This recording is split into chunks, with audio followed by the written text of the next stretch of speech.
안녕하세요. 알쓸 맥자 뷰나세입니다. 한 주 잘 보내셨나요? 오늘 30일이고요. 내일 모레가 이제 2월 1일, 1월이 다 갔네요. 날씨가 그래 조금 풀려서 다행인 것 같아요. 비교도슨트 2024학년도 1학기 모집이 곧 시작됩니다. 2월 14일부터 2월 27일까지 모집 기간이 되게 짧게 되어 있어서 좀 미리미리 홍보를 해드려야 될 것 같아요. 비교도슨트 1급 과정이고요. 총 15주로 진행이 됩니다. 3시간 15주 45시간이니까 짧지 않은 시간이죠. 하지만 그만큼 아주 깊고 농도 짙은 맥주 이야기를 할 수 있고요. 하루에 3시간 정도 맥주에 관한 이야기를 통해서 아마 더욱 깊고 재밌는 맥주 지식과 실력을 얻으실 수 있을 것 같아요. 비오도슨트는 맥주 역사부터 브라인 테이스팅까지 맥주 이취, 푸드 페어링, 맥주 스타일 뿐만 아니라 양조도 직접 해서 자기가 만든 맥주를 가져가실 수도 있습니다. 수강료는 100만 원이고요. 재료비가 10만 원 별도로 들어간다는 점 말씀드리겠습니다.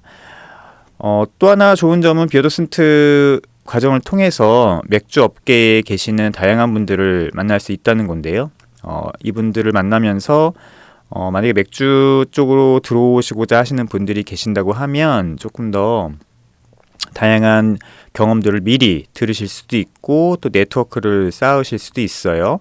저희 협회에 그래도 이제 꽤 많은 양조사분들이 계시거든요. 어저께 제가 문득 생각해 보니까 협회에 계신 분들, 양조장을 운영하시는 분들이 꽤 되시는 것 같아요. 저를 포함해서 정동 독립맥주공장, 태평양조, 바네하임, 을룰브루어리 이런 곳들도 있고요. 그 다음에 간접적으로 양조사로 계시는 분들도 있는데 오비비어 컴퍼니라는 곳에서도 있고 몇 군데 꽤 있습니다. 그래서 양조 쪽으로 만약에 일을 희망하시는 분들도 과정을 들으시면서 업계의 현실적인 얘기들도 들으실 수 있고 또 비오도슨트 자격증을 갖고 계시면 면접 볼 때나 이럴 때 꽤 도움이 되시는 모양이더라고요. 너무 감사하게도 이쪽 업계로 진출하시는데 중요한 발판이 될 수 있다는 점 미리 말씀드리겠습니다.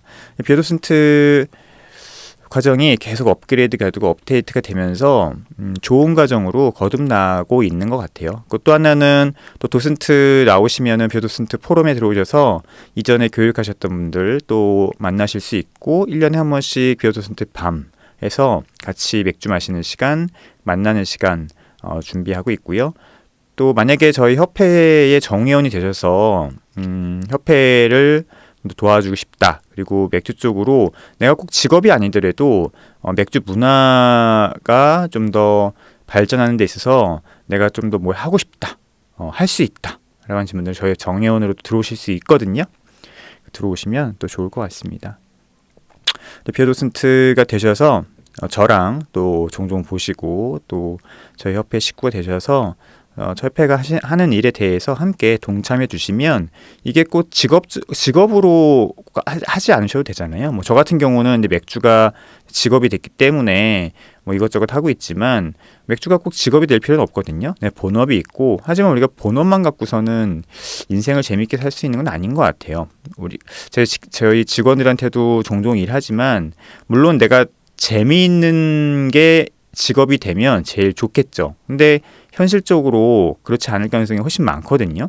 재밌는 게 직업이 되고 그게 또 너무 잘해서 인정을 받으면 좋겠지만 그런 일은 손흥민, 김연아, 박지성 이런 어떤 굉장히 특수한 경우에만 좀 한정돼 있다고 생각을 하고 그러면 내가 잘하는 걸 직업으로 해서 돈을 벌지만 좋아하는 건 또 따로 있을 수 있잖아요. 그때 좋아하는 게 내가 맥주라고 하면은 오히려 부담 없이 관련된 사람들을 만날 수 있고 또 맥주를 즐길 수 있고 공부할 수 있을 것 같아요. 그래서 맥주가 우리 인생을 좀 풍부하게 할 수 있는 그런 것 중에 하나라면 좋겠다. 그래서 비오도슨트와 저희 정회원도 좀 그런 취지에서 저희가 계속 만나려고 하고 있고 만들어내려고 하고 있고 양성하려고 하고 있으니까 이해해 주시면 좋을 것 같습니다. 그렇게 되면은 재밌으실 거예요. 맥주 이슈 첫 번째 같은 이슈인데 두 개 기사를 가져왔고요. 세븐브로이가 상장을 했네요. 이제 상장을 했는데 뭐 코스피나 코스닥이 아니고 코넥스라는 시장에 상장을 했습니다.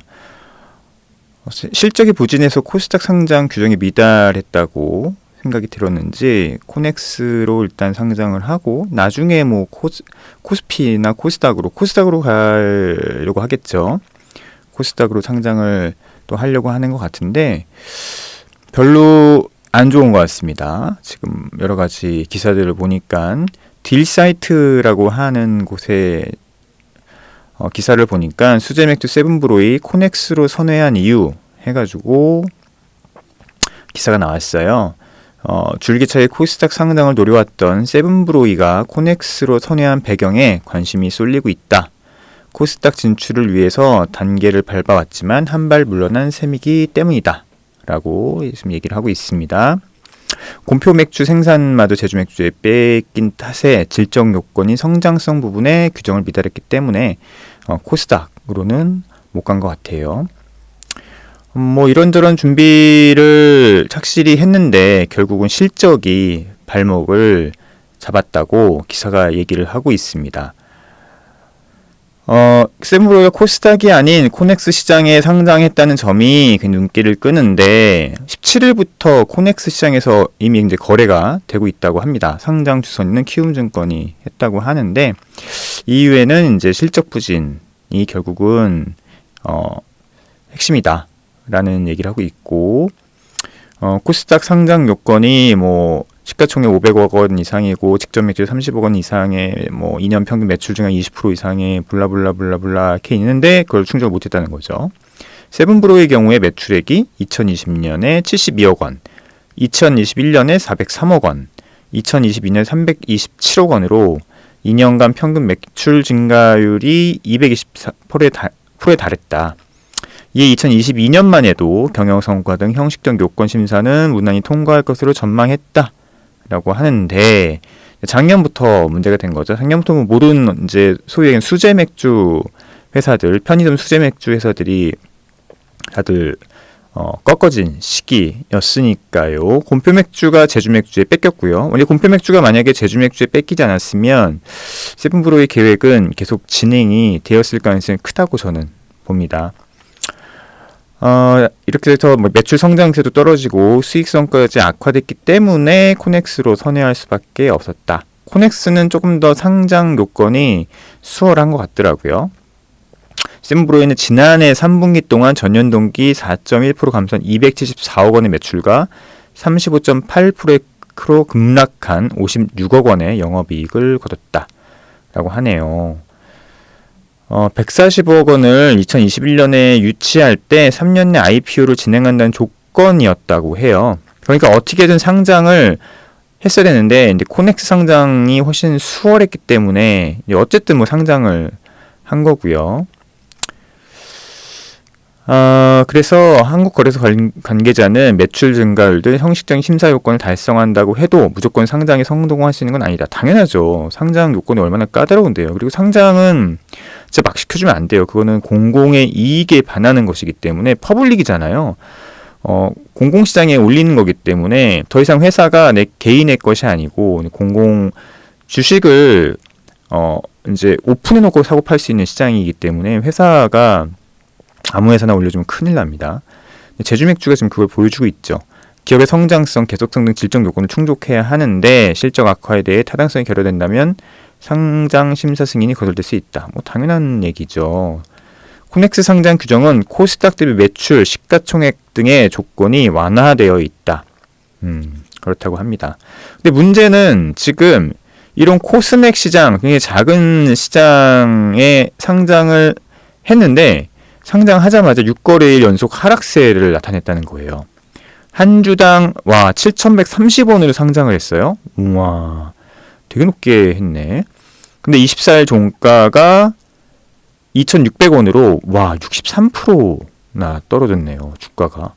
그리고 25일은 전일과 동일했고 증발한 시가총액이 538억 원이래요. 이건 다 그럼 누구 손으로 들어간 거야? 이건 도대체. 이게 어차피 주식은 재료성 게임이기 때문에 누가 손해를 보면 누가 뭐 얻고 이런 거거든요.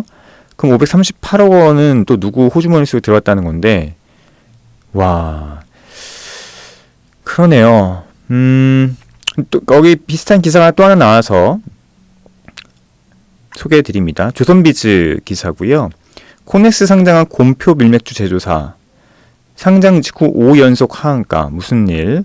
7거래일간 주가가 60%나 떨어졌다고 하네요. 기준가 잘못되면 증권사 책임이 크다고 하고 수제맥주 업계 상황은 악화일로다.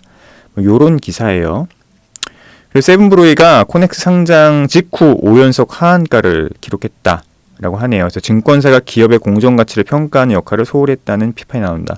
자기네들이 투자해놓고선 이게 손해가 클 것 같으니까 어떻게든 이제 상장을 시킨 다음에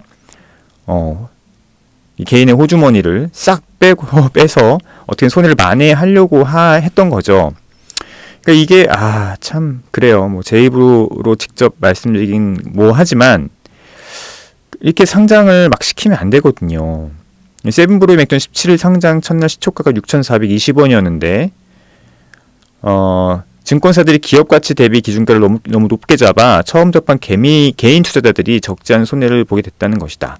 그래서 결국 개인 투자자들의 주머니에서 돈을 싹 빼갔다는 얘기죠. 키움증권의 경우 세븐브로이 상장에 앞서 투자를 단행해 셀프 상장 논란도 함께 불거졌다. 이건 도덕적 해이라고 볼 수밖에 없습니다. 이거 진짜 이렇게 하면 안 되는데, 셀프 상장은 증권사가 자사가 투자한 비상장 회사의 상장 주관 업무를 맡는 것을 말한다. 이건 완전 도덕적 해이죠. 보유 지분이 5% 이하라면 법적 문제는 없다. 그러나 일부 주관사가 투자 차익을 최대화하기 위해 공모가를 높게 제시하는 사례가 있어 투자자들이 부정적인 시선을 보내곤 한다. 주가가 계속 떨어지고 있네요. 5,460원에서 2,600원까지 지금 떨어졌고 계속 떨어지고 있고요. 제주맥주의 업계 실적은 2위지만 실적은 악화일로다. 2021년 119억 원, 2022년 75억 원의 영업이익을 거두었고 지난해는 3분기까지 누적 손실이 39억 원으로 적자를 기록할 전망이다. 적자 기업이에요. 대한제품과 상표권 분쟁으로 인해 대표 제품이던 곰표 밀맥 생산이 중단된 영향이 크다. 그쵸? 자, 일단 그래서 문제가 있다라는 얘기가 계속 나오고 있고요. 앞으로도 이게 이제 힘들 거라고 얘기를 하고 있네요. 여기 보면은 세븐브로이 추락은 투매가 원인일 수 있다. 던진 거죠. 갖고 있던 주식을. 코넥스 시장은 거래량이 많지 않은데 이를 잘 모르고 초기 투자자가 장래에 지분을 대거 매도한 상황일 수도 있고요.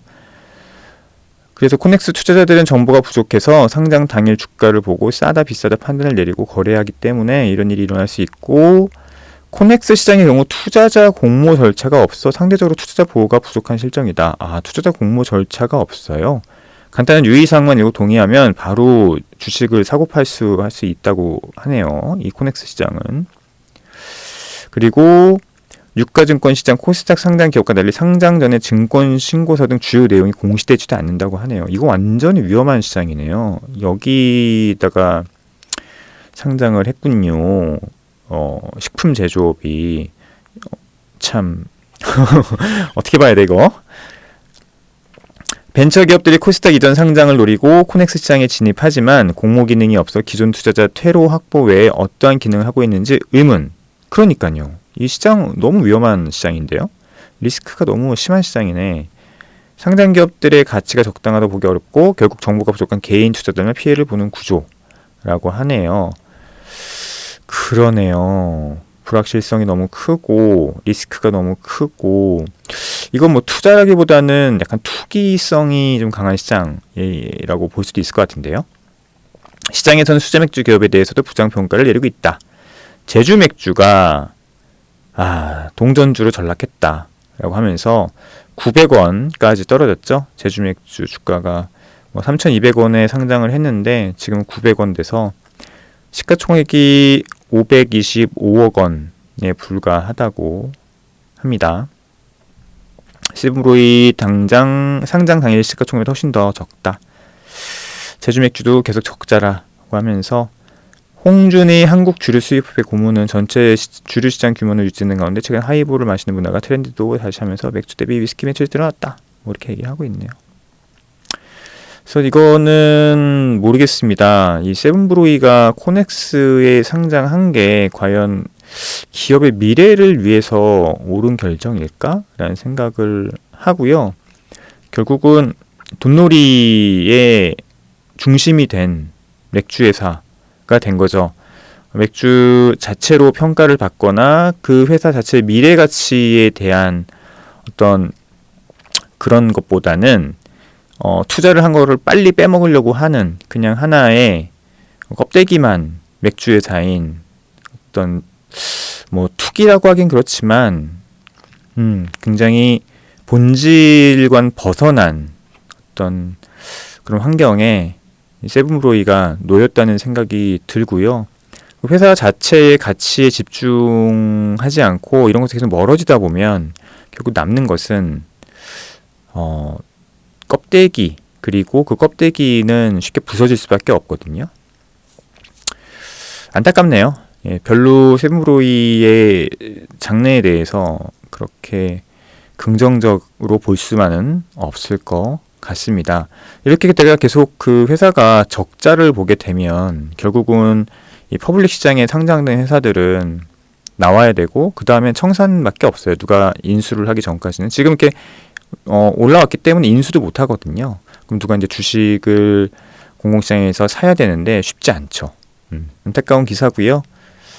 결국은 제주 맥주가 최초로 상장이 되었을 때 잘 했어야 되고, 제가 이거는 이제 한 3, 4년 얘기하는 것 같은데, 제주 맥주가 조금 더 잘해서 크래프트 비어가 앞으로 미래가 있구나 라는 것들을 계속 대중들한테 얘기를 해줘야 되고, 시장 참여자한테 얘기를 해줘서 그 가치를 계속 올려야지만 되는데, 거기에 실패했기 때문에 더 이상 이 크래프트 맥주 시장으로는 아마 돈이 들어오지 않을 가능성이 굉장히 높다라는 생각이 들고, 그래도 저는 괜찮다. 크래프트 맥주 시장은 원래 그런 곳이 아니거든요. 그래서 크래프트 맥주 시장은 오히려 비상장 쪽으로 가면서 그쪽 가치를 오래 생각하는, 그쪽 가치를 더 깊게 생각하는 사람들이 모여서 뭔가 수익도 내면서 계속 발전할 수 있는 그런 분야라고 생각을 합니다.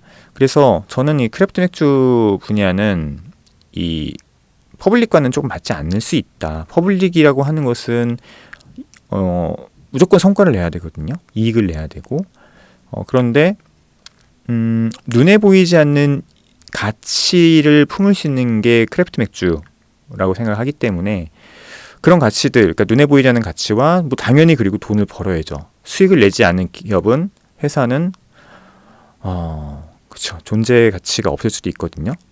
비즈니스 시장에서는. 그래서 당연히 수익을 내야 되고 매출이 올려야 되지만, 하지만 그것과 별개로, 그것과 더불어서 다른 눈에 보이지 않는 가치가 같이 수행이 되는 그런 것이 오히려 크래프트 맥주 쪽에는 좀 더 맞지 않을까라는 생각을 하고 있습니다.